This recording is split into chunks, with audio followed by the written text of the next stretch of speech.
Talk Shoes. Recorded live. Hello, ladies and gentlemen. This is Rod. Sorry about being off the air for so long, but with the workshop that we had in Arkansas, I got involved in a couple cases, and I've been down with allergies, with coughing. And it's just finally getting somewhat under control, so I'm not coughing so much. Tonight's topic, ladies and gentlemen, is very, very important because we have been misled in the Miller versus United States, 1939. The case itself, ladies and gentlemen, the court system, the lawyers have lied to us about it. Like usual, they have misrepresented the intent of Supreme Court decision. I used the Miller case in my D.C. gun case. I'm in appeals right now. My appeal went in on March 10th and has not been answered by the government. Very significant. Very, very significant. They had till April 9th to answer me. I gave them an additional 15 days to file for leave to file paperwork in, and they still have not done it. Here we are in September. Ladies and gentlemen, let me get into the Miller case here a little bit with you that you and I have not been told by any of the bar agents and that nobody else is bringing up. The Miller case versus United States in 1939 dealt with a short-barreled shotgun. But it had several interesting issues in this. The word sawed-off was never used. It was short-barreled. And there's a distinct difference between a short barrel and a sawed-off. What you and I were never told, that's because we didn't go back and read it, but I did, that Miller case, he may have lost it in the district court. On the appeal, Miller won his appeal court. Miller got the overturn on his district court charge by going to the appeals court.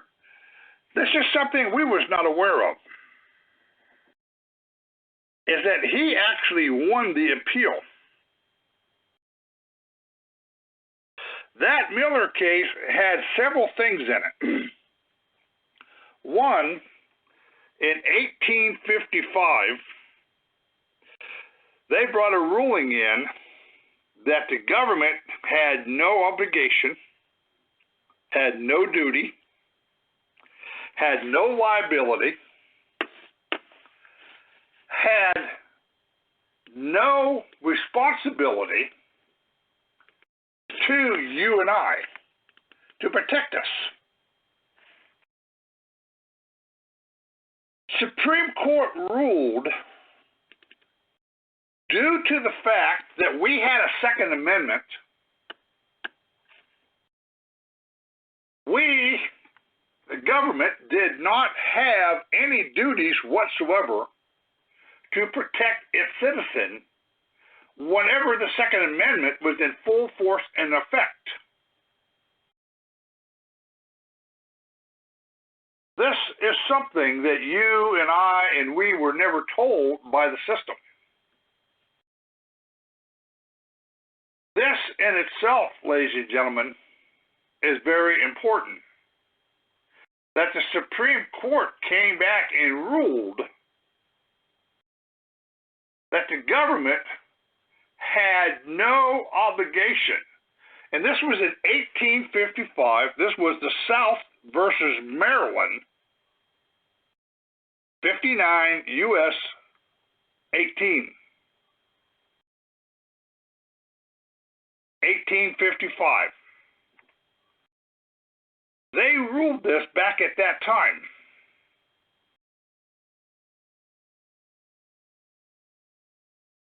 This was a very significant ruling.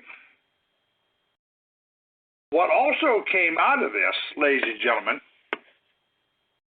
was that the Supreme Court ruled that a short-barreled shotgun at that time, 1939, had no military value at that time. But they did come back and say that in the future, this could change.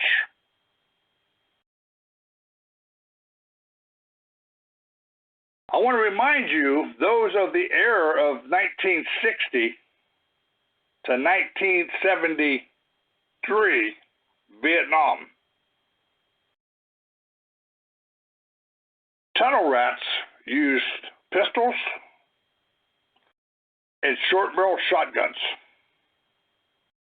I want to remind you today of what the military is doing in Iraq and Afghanistan, going house to house with short-barreled shotguns.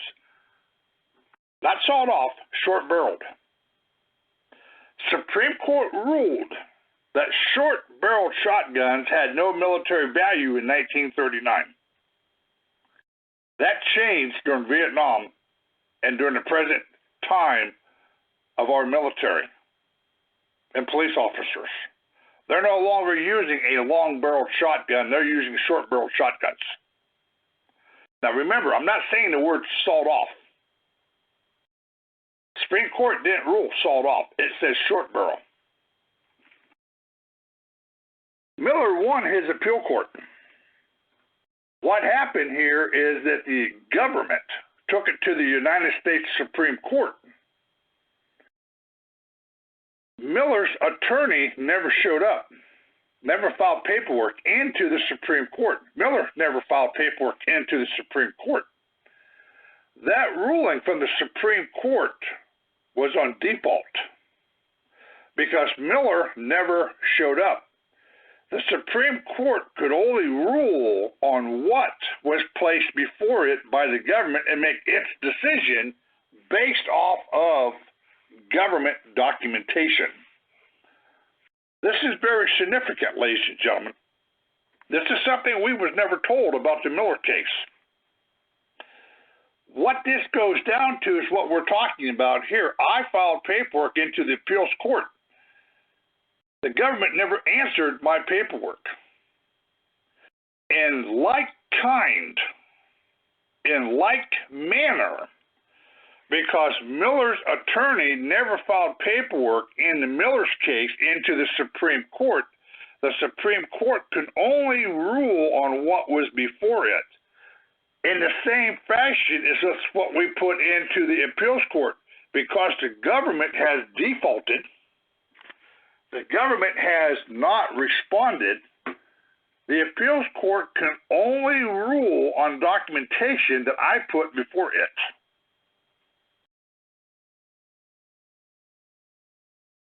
This is the significance of the Miller case. It just wasn't about short-barreled shotguns. It was the way they won it in the Supreme Court. They won it by default. They won it because the opponent did not present any paperwork or did not rebut the government's comment. That is a case that we could use, and people need to remember on how this would work. Also in the D.C. case, well, I filed in a mandamus. It's been sitting in there for going on, this is my second week. Harvey and I got it together. Harvey and I put it in that mandamus and that shoroshora that we filed in. And let me pull this up because I want to read to you the terminology of the definition of what we are talking about. The definition of a shoroshora, that's C-E-R-T-I-O-R-A-R-I. A document which a losing party files with the Supreme Court, asks the Supreme Court to review the decision of a lower court. It includes a list of the parties, a statement of the facts, and the case. The legal question presented for review and argument, and why the court should grant the writ. Mandamus. A writ of mandamus is an instrument to compel performance of those who hold public office to perform an act required by law and is invoked when they are acting negligently or refusing to uphold the law or Supreme Court decisions. This was filed to the Chief Judge of the Appeals Court in Washington, D.C. as he is responsible for his underlings.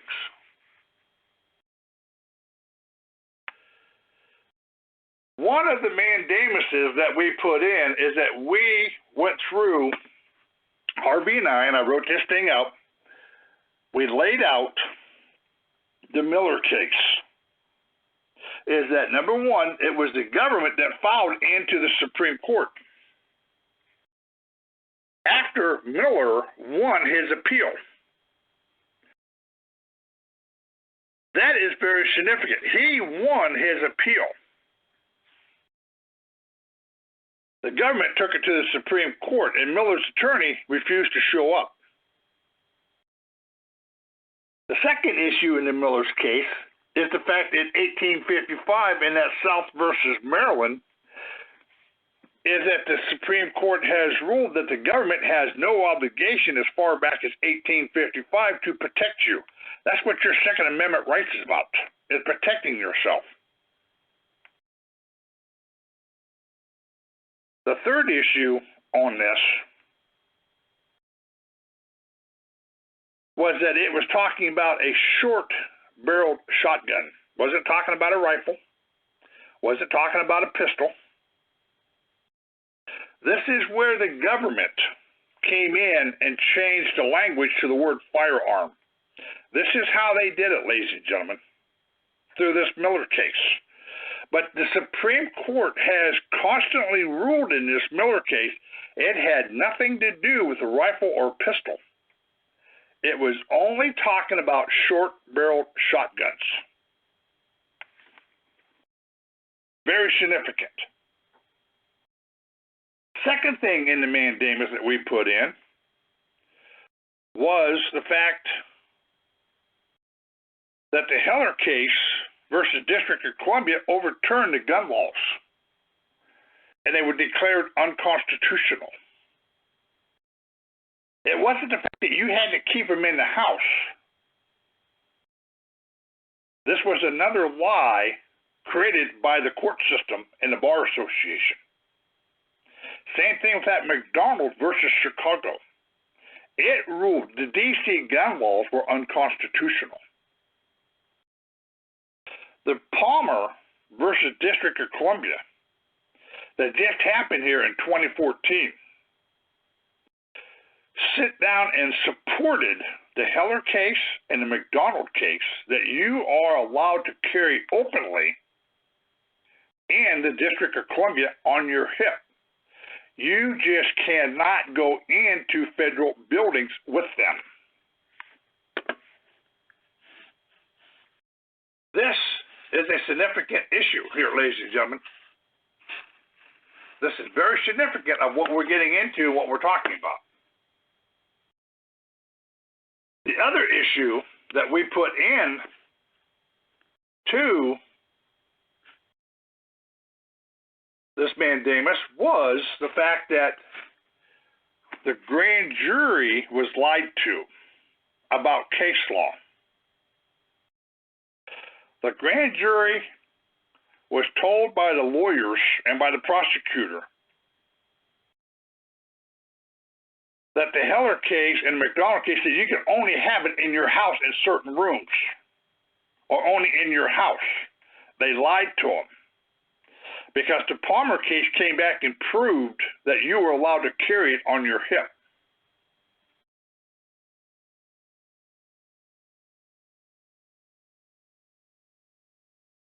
This is very significant, again, of what we're talking about. The grand jury was deliberately, intentionally lied to about the interpretation of the Heller case and the McDonald case, and the gun laws itself. The other issue that was brought into this case was I had a carry concealed permit. I fell under Article 4, Section 1 and 2, full faith and credit from one state to the next, 14th Amendment. I fell under the Title 42, 1981, equal protection under the law. I fell under the Disabilities Act of federal funding coming in and non-discrimination. They discriminated.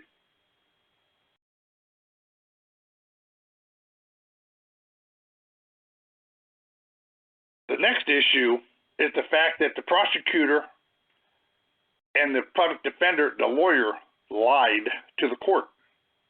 They intentionally misrepresented the law, knowingly, understandingly, with full knowledge and full intent.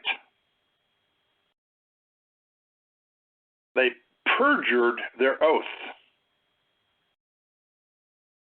They perjured their ethics.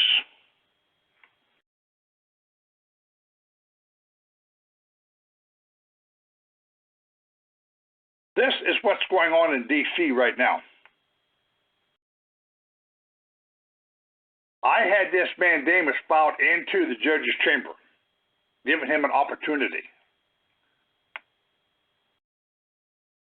I will have Harvey post this out on the big list of what we filed in.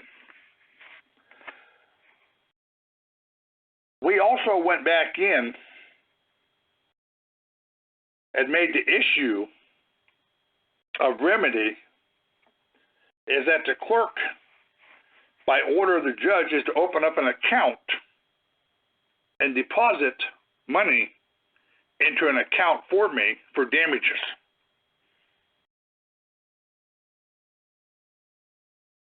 But then we came down to a mandamus number 6.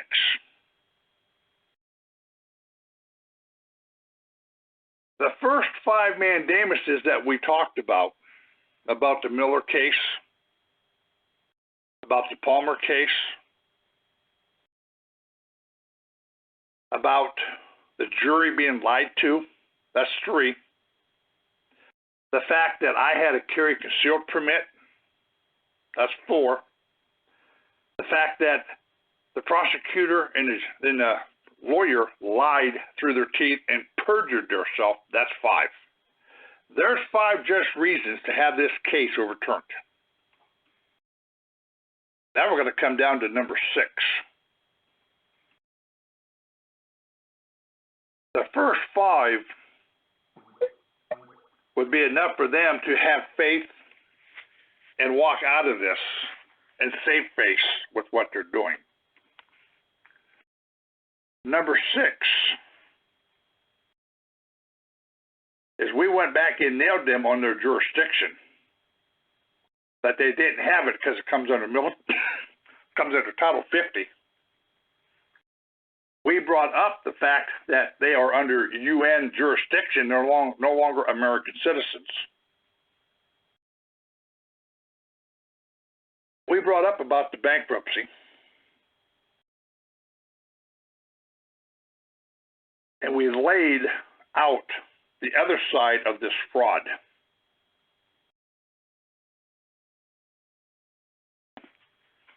Ladies and gentlemen,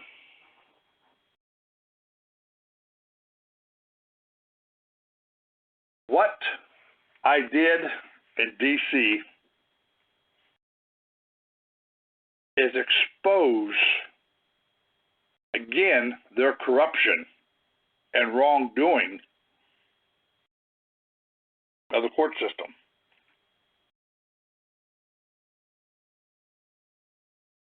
This Miller case is a very significant case because Miller won the appeal.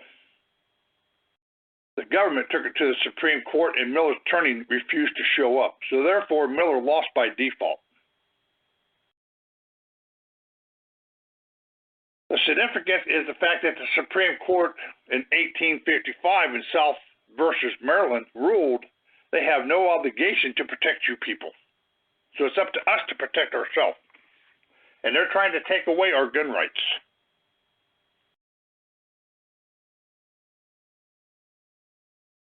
Ladies and gentlemen,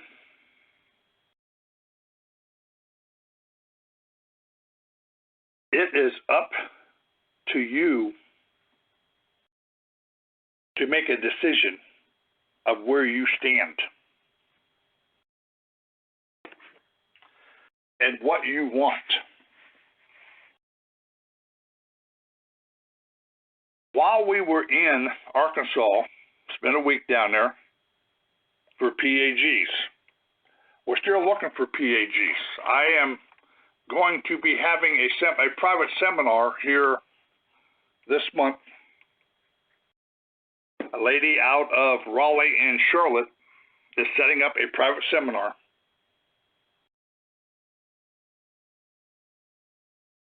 And they want to learn the PAG. And ladies and gentlemen, it's going to take you more than 24 hours.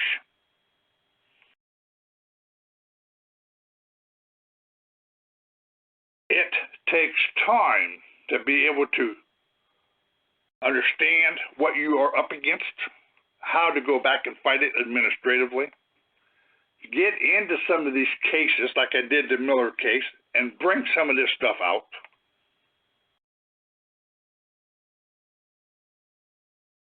And address it.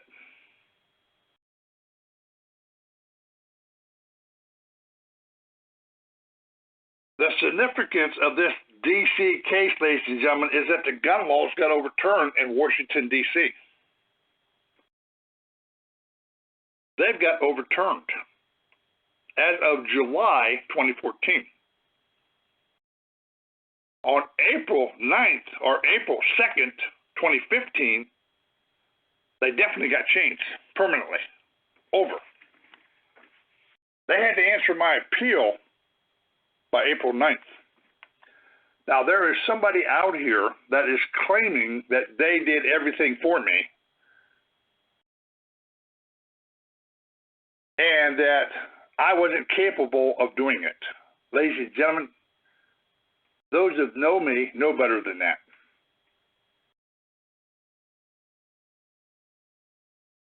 I do my own paperwork. Harvey corrects it. Harvey corrects the grammar. Puts the punctuations in. Ladies and gentlemen, this D.C. case is a very significant case. It goes back in and shows the fraud that these courts are committing. It's one thing to sit back and say it. It's another thing to sit back and prove it. I've been able to prove it. I've been able to sit down and show it. A lot of people ask me why I did not just stay on the gun issue. Because, ladies and gentlemen, there's more to it than the right to carry a pistol and a rifle. There's more to it. There are rules and regulations that these people have to follow. There is interpretation of case law that they have to come in compliance with and not misrepresent the case law and not lie through their teeth while they're doing it.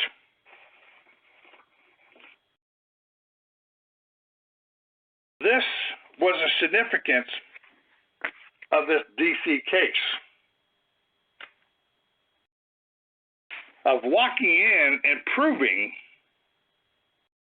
that nobody holds public office. And I have gotten 4 letters back on my SF-95s from the mayor telling me that the Capitol Hill Police is not part of Capitol Hill but works for the government. I got a letter back from Risk Management saying they're not associated with them. I got a letter back from the Attorney General from D.C. telling me they are not part of D.C. And I got a letter back from the Department of Justice on the federal side. And all 4 letters is telling me to go back and sue them under a tort claim. Because nobody works here. They're not part of anybody. What we've also discovered is that the United States Attorney's Office does not come under the DOJ as we understood, but comes under the D.C. Attorney General's office. And there is a difference between the D.C. Attorney General's office and the DOJ of the federal government.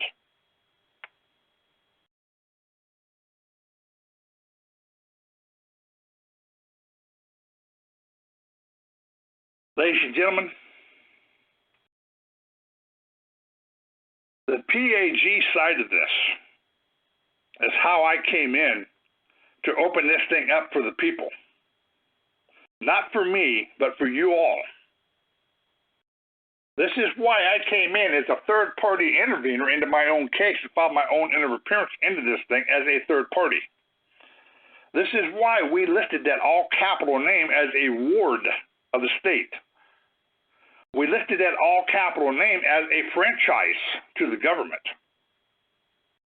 as a registration to the government, as a trade name for the government. That all-capital name is how I listed this thing, and I came in as a third-party intervener into my own case with an entry of appearance as such.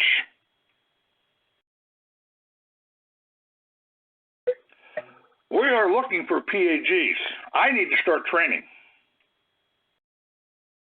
I need to start getting people up to speed to start going after the system and bringing administrative claims against the system. But you have to know how to answer the paperwork. You have to know how to read that paperwork. And ladies and gentlemen, that's going to take you more than 24 hours of training.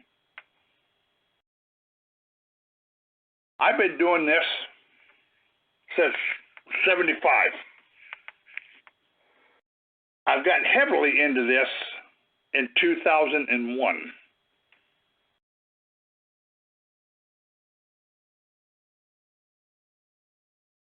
It's taken me a long time to get where I am at, but I can teach the shortcuts.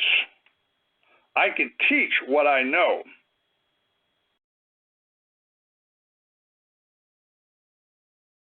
The question is, do you have what it takes to stand up? Do you have what it takes to take on a target? A bullseye on your back?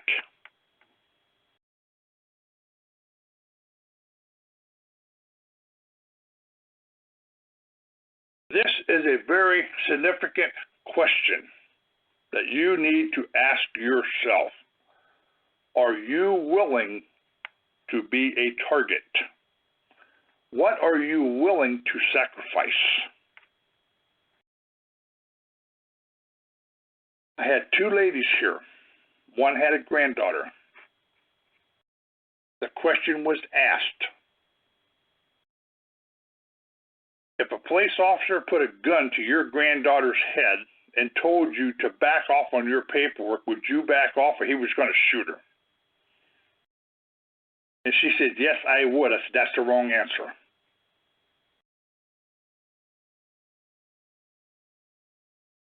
If they can blackmail you, they got you beat. They can't blackmail me. They can't threaten me.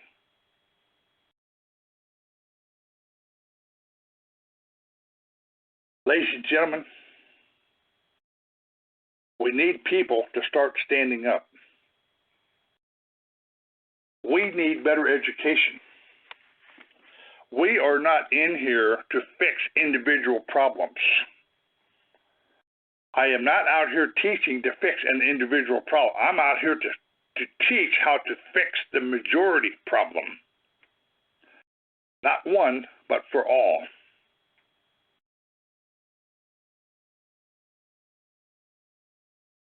The significance of this DC case, ladies and gentlemen, was to expose the entire corruption and lay it out.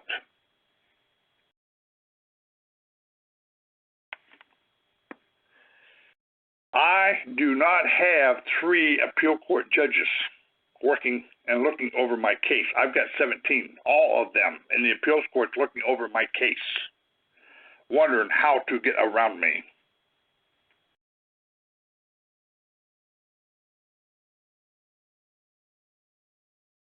Ladies and gentlemen,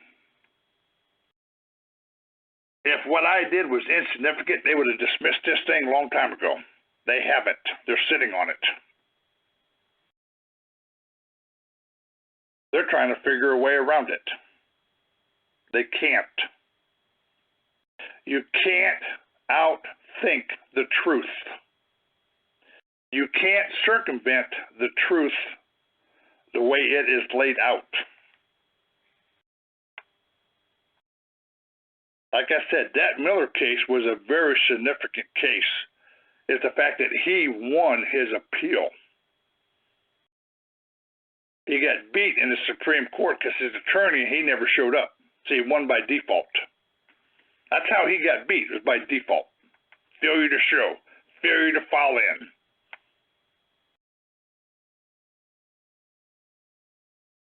Ladies and gentlemen,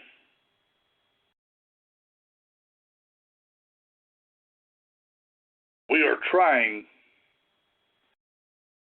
to get some stuff set up for PAGs. I apologize for being down for as long as I have, but since I went out to Arkansas, I picked up a case. We've been working on it. I have come down sick due to allergies, coughing, and it's taken me this long to get this cough under control. And I still don't have it all the way under control. I don't like getting on here coughing more than I'm talking.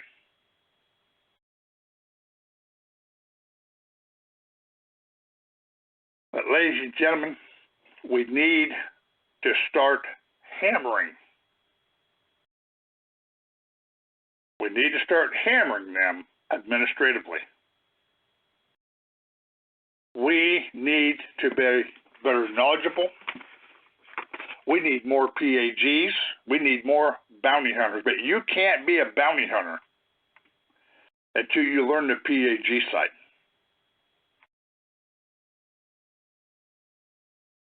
Because if you're going to be a bounty hunter, you better be able to push the law, and you better be able to come in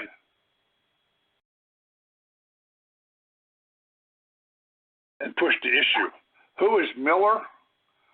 Miller is a court case with Miller versus United States of 1939. It's what started the gun laws in this country.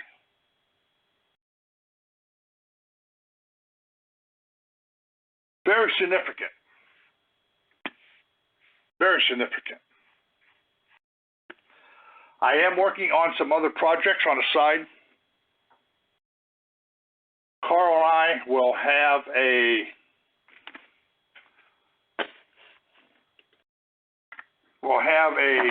call here this week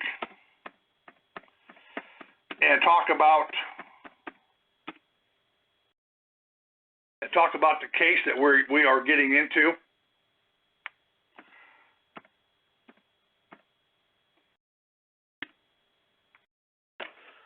There is some significance coming out of this case. There are some issues that's coming up. The court's getting really squirrely on this case with me also, as I am coming into this. They know who I am. They know what I do. And they know I don't play. I will have to set up a call here, and I will let Harvey know, get it posted. More than likely, it will be this Friday. I got to give Carl a call to find out, see if he wants to be on here Friday night. As for the ITNJ that we was pushing, I've been out of the loop on this, and from what I've gotten off of Rebecca and what I've gotten off of Sue, the ITNJ's been hijacked. They were setting this thing up for bar members only. They were needing my material of what we were exposing for them to be able to go back in and try to correct. And from what I understand, on March of this year, Congress went in and repealed the International Organization Immunities Act, which in 1945 placed these people under UN jurisdiction. And on March 2015, they repealed it. That was one of the issues that was in my tort case, is that these people are not American citizens, they are foreign nationals. They don't work for us, they work for the UN.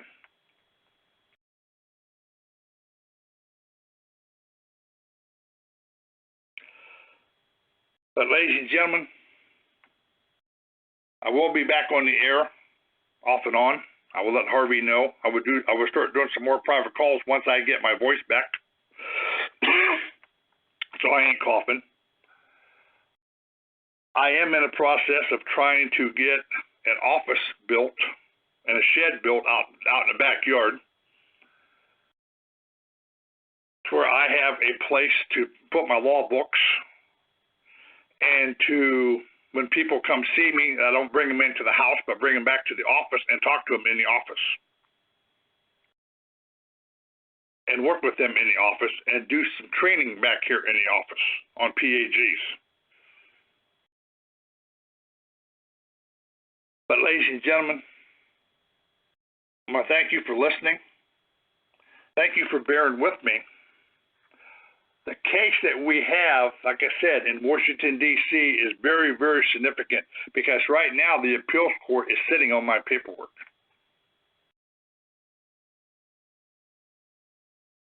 They don't know what to do with my appeal, especially now that we brought up the Miller case, is that only the government went to the Supreme Court and Miller's attorney never went to the Supreme Court for him in 1939.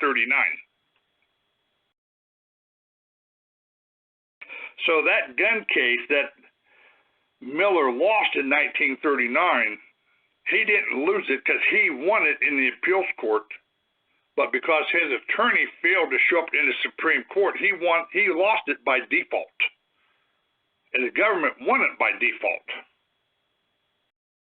And that is very significant when they don't answer our paperwork, is that Miller case now can be used against the system as an example that as Miller did not show up, and like manner, when the government don't show up, then the appeals court has to rule on the paperwork that sits before it and can't rule on anything else. Very significant case. Very significant. I want to thank you for being in here. This is just going to be a short private call tonight. Just let you know that I'm back up and running again. And we are still fighting the bad guys, and we are going to be getting into some training. I got some people want me to do some webinars on PAG. Ladies and gentlemen, from some of the stuff that I have come across, I have been asked to do hands-on because people understand it better than they do over an internet. Ladies and gentlemen, there is homework here for you to have to do. There is research that you have to do. There is homework that's going to have to be done, like it or not. You're going to have to do it. There is a significant reason for this.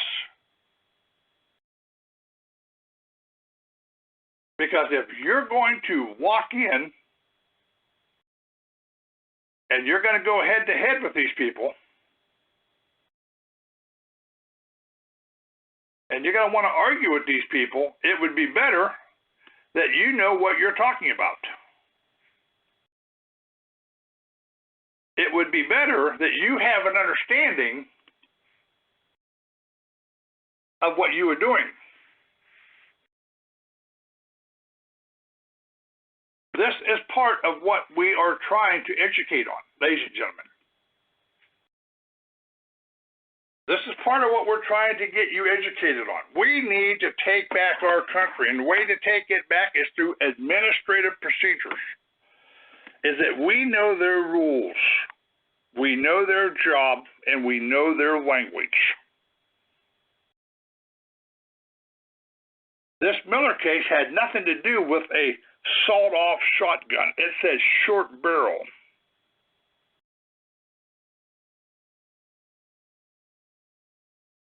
You cannot take any type of pistol or rifle or shotgun, long barrel or short barrel, into a federal building. Ladies and gentlemen, there is a sign that says you cannot do this. This was part of the problem. People were being stupid.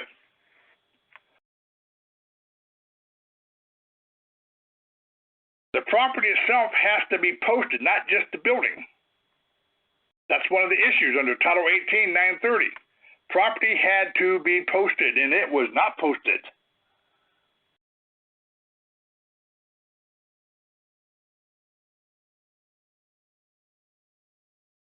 These are all significant arguments. The fact that the grand jury was lied to, ladies and gentlemen, this is a thing that you have to understand. We have to go back and understand these case laws. If we're going to walk in and get before a grand jury, we better have an understanding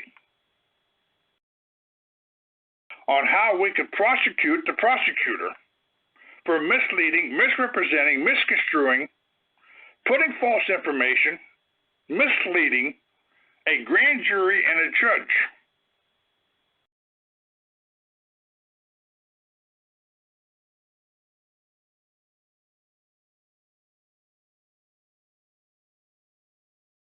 It takes us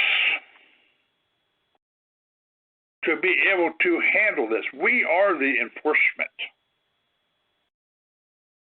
We are the ones that push this.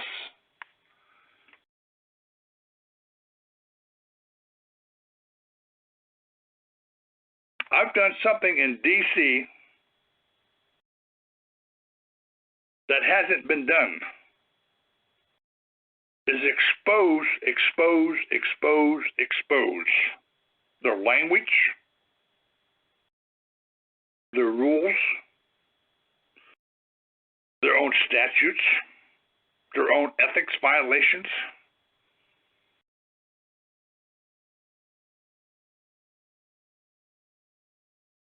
It takes us to walk in and go head to head with these people.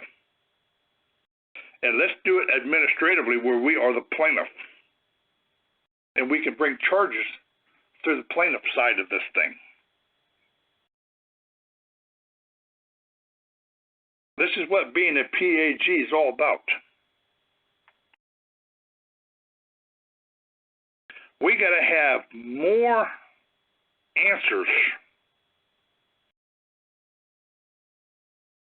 and more information on our side than they do. We need to be able to do what I did in D.C. When I laid out the stuff before Judge Kessler, and she looked at the prosecutor and said, "Can you rebut this man?" The only thing he could do was drop his head and shake his head no. Same thing with Roberts. Same thing with Wilkins. When I started in on the prosecutor, Wilkins called timeout. This is what Kessler did, and this is what Roberts did. Because they could not rebut my facts. They could not rebut my evidence. They could not rebut my statement. They could not prove where I said anything or did anything wrong. Only thing they could do was yell recess or reschedule and get out of there.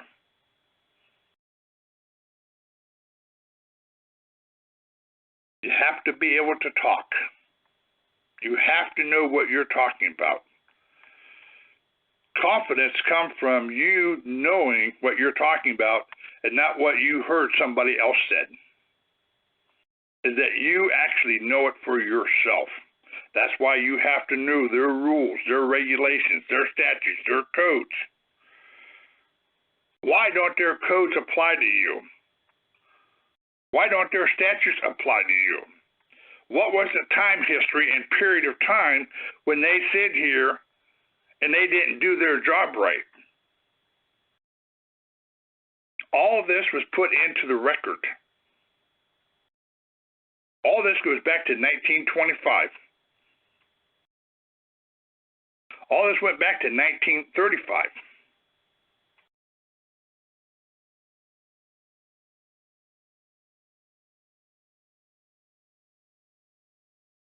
You have to know your facts in order to hammer them, in order to sit down and get them to fear you.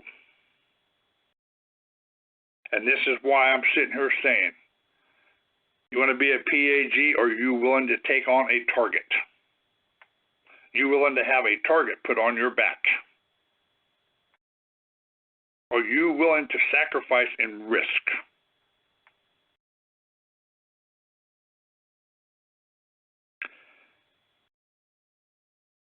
Standing up for your freedom, ladies and gentlemen, goes right back into watching a lot of these old cowboy movies with John Wayne back in the 1935, where they had rustlers that was taking over the town and taking over the state. And they called themselves vigilantes, and they got rid of the corruption. Today, we're called PAGs, private attorney generals. Today, we are called constitutional bounty hunters. We're not vigilantes, we're Americans. We are employers going after our employees to make them do their job right. And how can you make them do their job right if you don't know what their rules and their regulations and their job description is, and you don't know their language?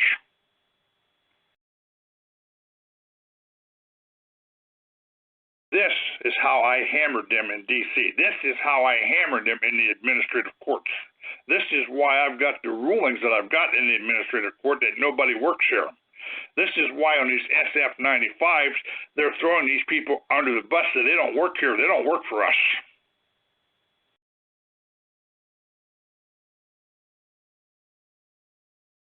Knowledge, ladies and gentlemen. Knowledge. Understanding.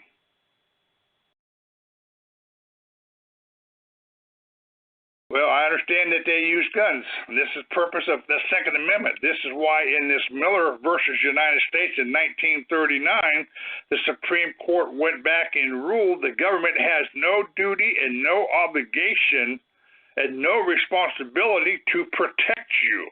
Your Second Amendment is your protection against the system. This is what is significant about this 1939 Miller case, is that the Supreme Court came out and ruled it is up to you to use your Second Amendment to put down tyranny and to put down corruption.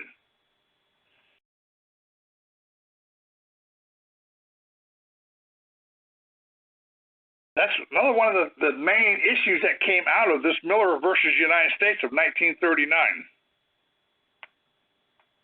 Was some of the rulings that came out of this thing.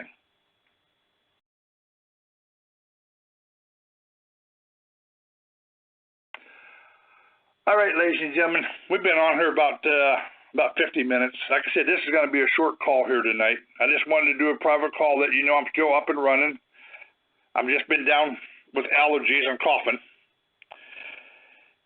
So I'll get a hold of Carl and see about having another show here this Friday and do an update on this case that we are working on. That's going to be very significant of what is going on with it. It has already hit the internet, but we will sit down and broadcast it Friday and let you know. I will post it with Harvey. Thank you. You all have a good night, and thanks for being here.